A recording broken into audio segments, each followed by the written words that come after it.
¿Eso es todo lo que puedes hacer? Ah, y otra cosa. Tendemos a ser más salvajes de lo normal. Nos entusiasmamos más de lo debido. Hola guardianes de la cultura, bienvenidos a este nuevo video de este pequeño canal. Con ustedes el anteúltimo episodio de la primera temporada de esta serie. Disfruté mucho haciéndola y seguramente estarán muy emocionados por proseguir, por lo que sin más introducción, comencemos. La situación era tan desesperada como también extraordinaria. Desde su llegada a Tikal, los incas habían quedado impresionados por el complejo sistema de fortificaciones de la civilización maya. Prolijos tanto en infraestructura como en procedimientos, denotaba un ingenio militar que solo una civilización que hubiese estado un largo tiempo en guerra contra un enemigo contra los mexicas pudiera haber desarrollado. Muchos de estos habían sido desarrollados por Ixchel y demostraban una efectividad asombrosa, pero aún así aquí estaban los mexicas como sin nada. Un ejército enemigo de no menos de 20.000 combatientes a menos de 1 kilómetro de la ciudad sin haber sido avistado ni retenido en ningún momento.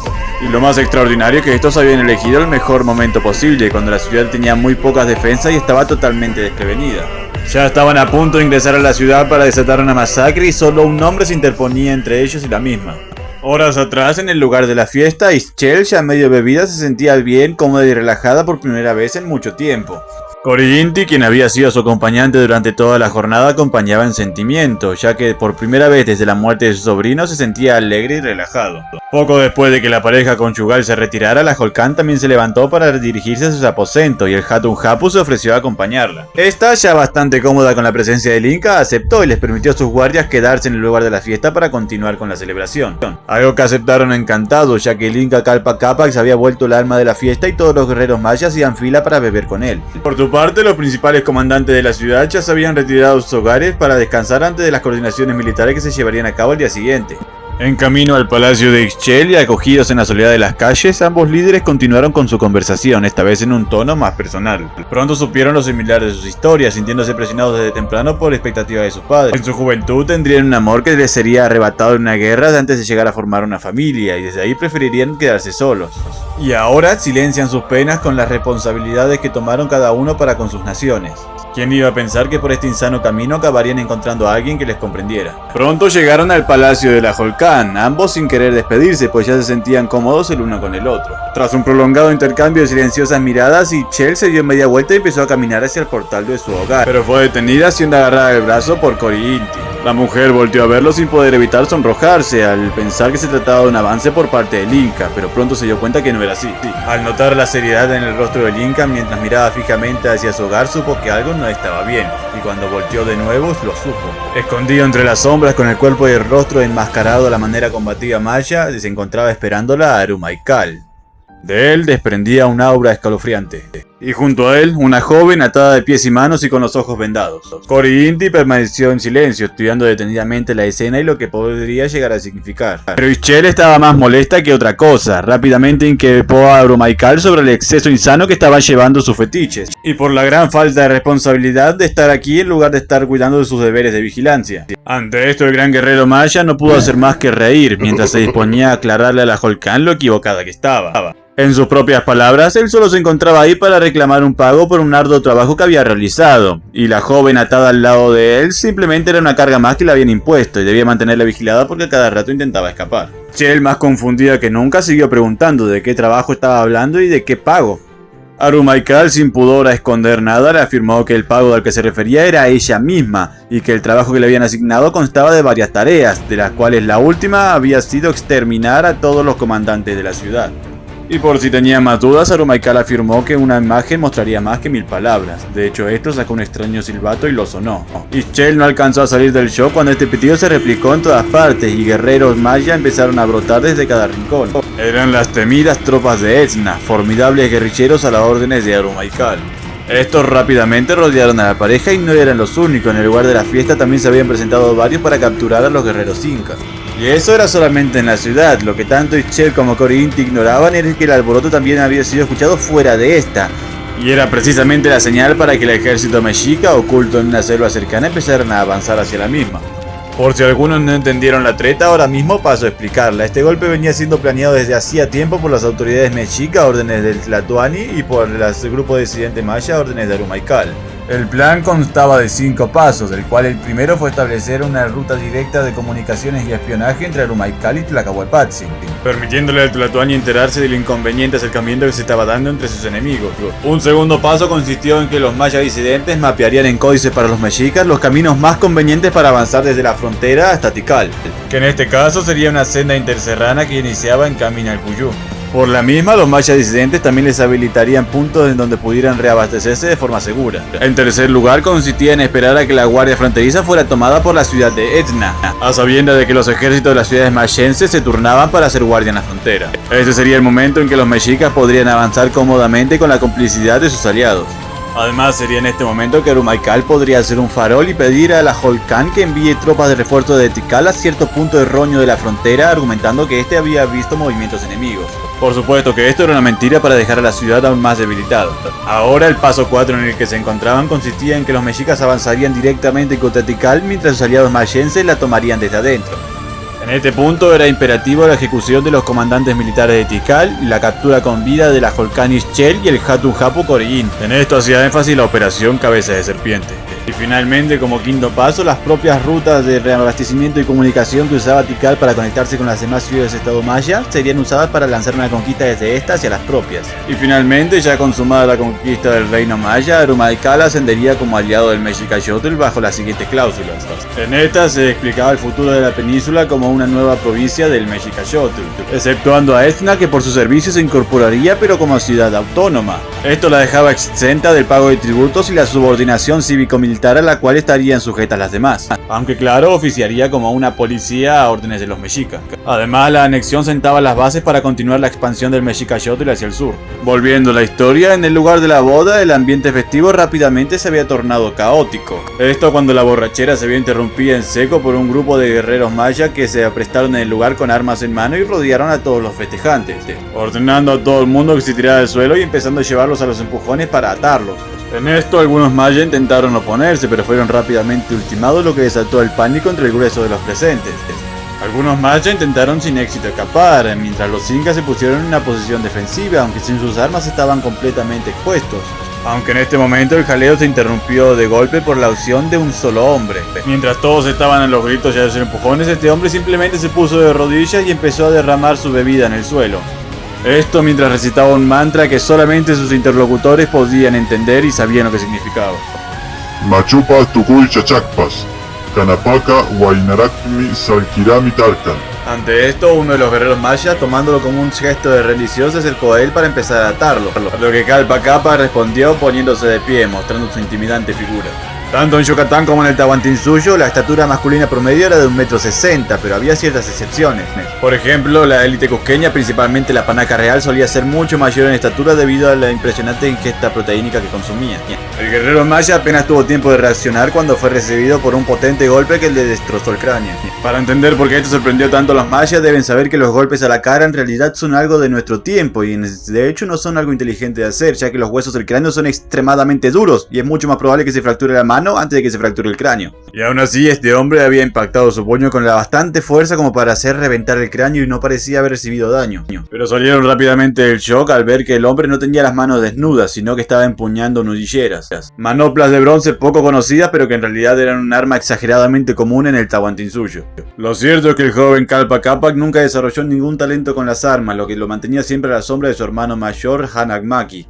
Fue entonces que, movido por el consejo de su abuelo, el Inca Ninakuyuchi, el joven Kalpa Capac se retiró a las montañas del sur. Allí casualmente conoció a un joven que venía subiendo desde los valles calchaquíes, Cuyay Calchaquí, que se volvió su amigo. Allí empezaron a entrenar a la manera chanca, formidables guerreros que dominaban la lucha cuerpo a cuerpo por medio de golpe con puño. Se podría decir que eran los auténticos boxeadores de los Andes. Sin embargo, pronto los dos amigos concluyeron que era un sistema incompleto. Y es por eso que gracias a la ayuda de Cuyay Calchaquí, que había estado recorriendo el Collasuyo, pudieron incorporarle otros sistemas como el Colelayuin de los araucanos o el Andalgala de los diaguitas, dando así nacimiento a algo nuevo y más completo, con diferentes corrientes de las cuales cada uno eligió una diferente, Cuyay volviéndose un hábil tirador y Kalpa Capac volviéndose un hombre exageradamente fuerte. Ahora el fracasado que no sabía usar armas se alzaba utilizando sus puños, sin más protección que unas nudilleras de bronce. Y ahora, al haber realizado esa fugaz ceremonia, dio al mismo tiempo gracias a la Madre Tierra por haber recibido esa fuerza, disculpas para haberla usado impropiamente en el pasado y permiso para usarla ahora. Hecho eso, se arrojó contra los enemigos, lo que envalentonó a los demás soldados incas y por consiguiente a los guerreros mayas. De repente la escena se había tornado en una auténtica batalla campal. Mientras tanto, en el palacio de la Holkán, ambos líderes están totalmente rodeados. Ixchel, enfurecida, increpa a los guerreros alzados sobre el error que están cometiendo. Al abandonar sus puestos de guardia y presentarse en la ciudad para cometer este acto de traición, le dan a los mexicas la oportunidad de invadir en cualquier momento. A esto Arumaikal replicó ordenándole que se rinda y que se entregara voluntariamente. Después de todo ya no había nada más que hacer, que hiciera las cosas más fáciles. Así al menos no tendría por qué salir herida. Al ver que efectivamente ya no tenía salida, Ixchel intentó negociar. Intentó negociar con Arumaikal que si ella se entregaba a él, sí perdonaría a su pueblo, a su ciudad y dejaría que los emisarios del incanato volvieran sanos y salvos a su tierra. Pero Arumaikal se negó, iniciando un monólogo que dio a entender perfectamente lo cercana relación que tenía con los mexicas y qué tan lejos había llegado ya su traición. Los mexicas ya están en las afueras de la ciudad, deben estar a punto de tomarla en cualquier momento.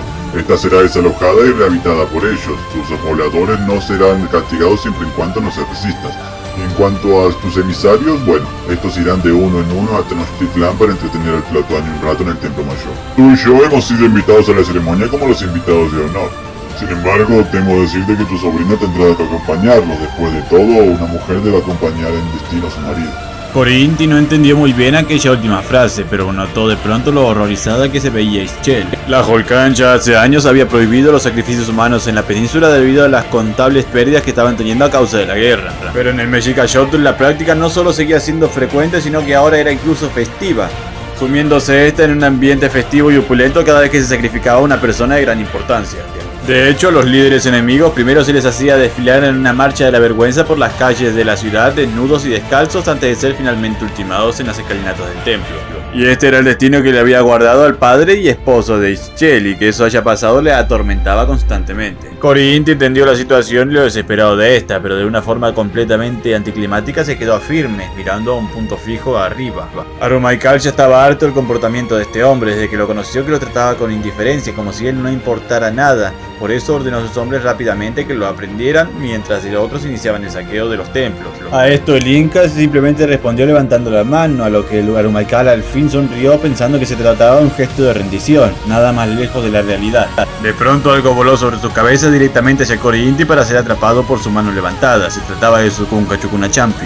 Este había sido dejado en la armería del palacio de la Holkán junto a las armas de sus hombres.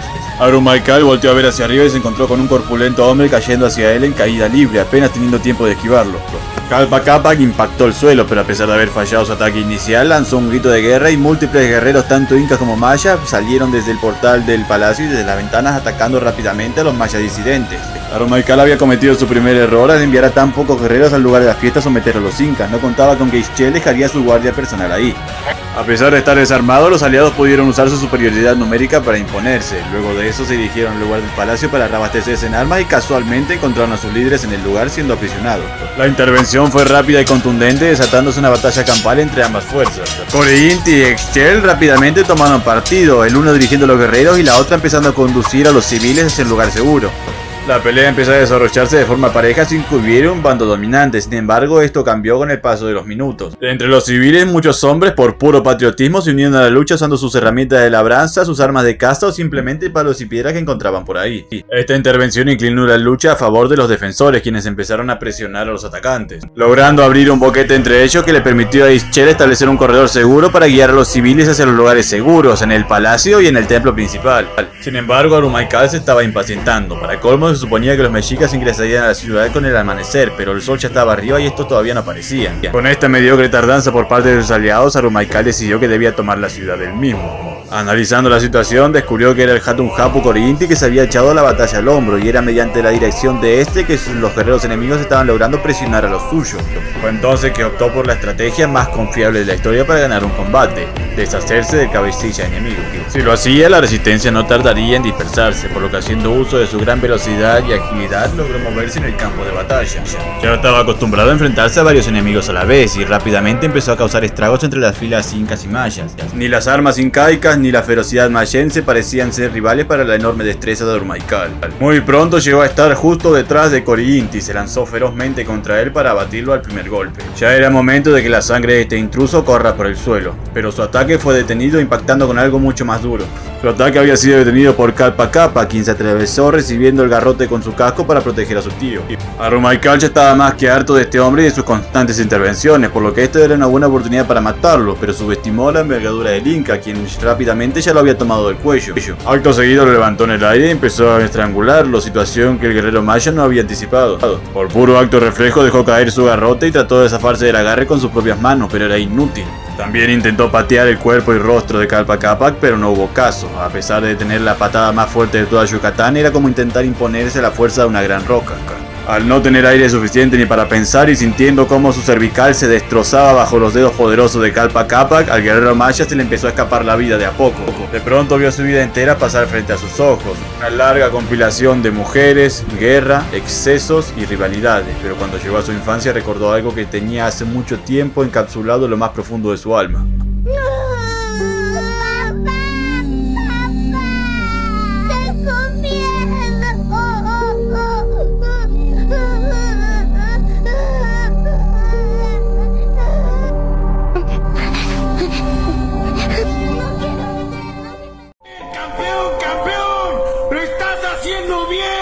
¡No te rindes, carnal! ¡No te rindes! ¡Sí se puede, carnal! De pronto el guerrero maya volvió en sí mientras estaban con cuclillas en el suelo tosiendo sangre y sus guerreros a la distancia coreando su nombre. Recordó entonces que justo antes de morir, mientras alucinaba imágenes de su pasado, había logrado alcanzar uno de sus cuchillos de su cintura y solamente le bastó apuñalar uno de los antebrazos del Inca para que éste zafara su agarre.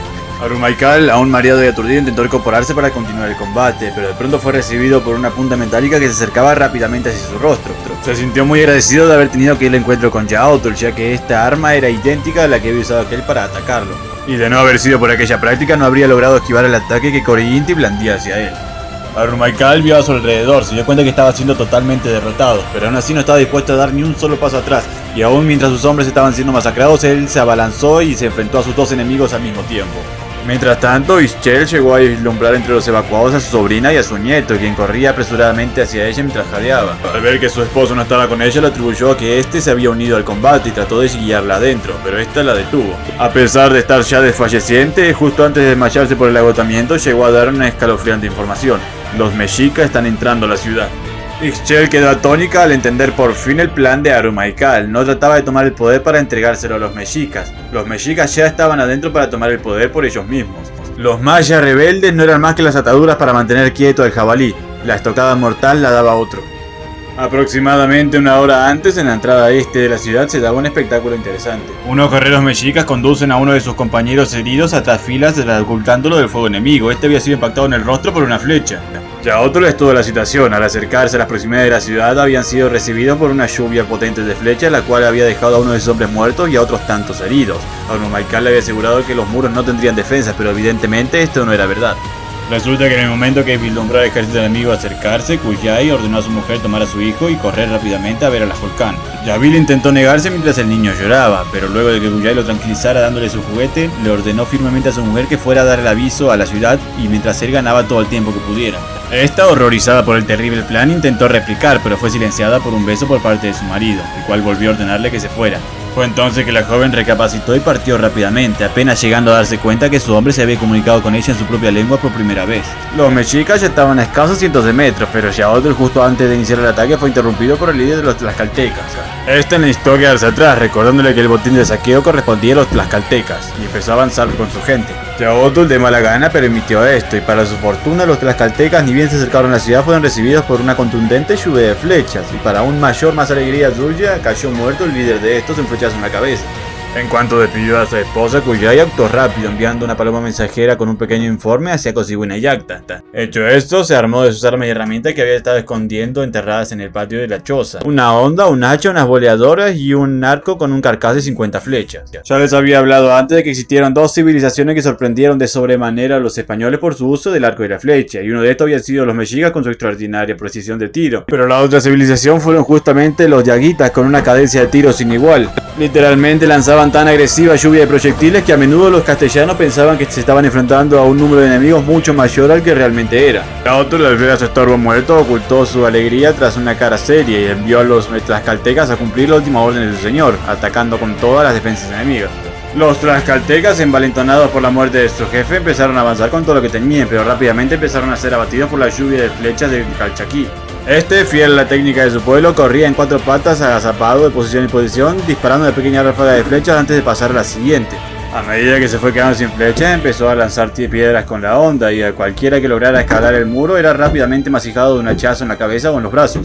Sin embargo, a medida que pasaban los minutos, Kuyai empezaba a desgastarse y cada vez tenía menos proyectiles. Además, los enemigos empezaron a adaptarse a su táctica y empezaron a zigzaguear sus ataques para estar cada vez más cerca. Sin la posibilidad de contar con refuerzos para reabastecerse, el defensor Calchaquí estaba en una posición precaria. Mientras tanto, en el centro de la ciudad, la lucha entre aliados y rebeldes continúa escalando en intensidad. Sin embargo, en un determinado momento, la Volcán empezó a correr entre sus hombres y les gritó que dejaran de intentar recuperar la ciudad y la dieran por perdida, concentrándose más bien en apoyar a los civiles a la evacuación. A estos sus aliados, principalmente los mayas venidos de otras localidades y los propios incas, no entendían por qué proceder, ya que iban ganando la batalla. Pero esta se detuvo en seco al escucharse un fuerte alarido en el aire.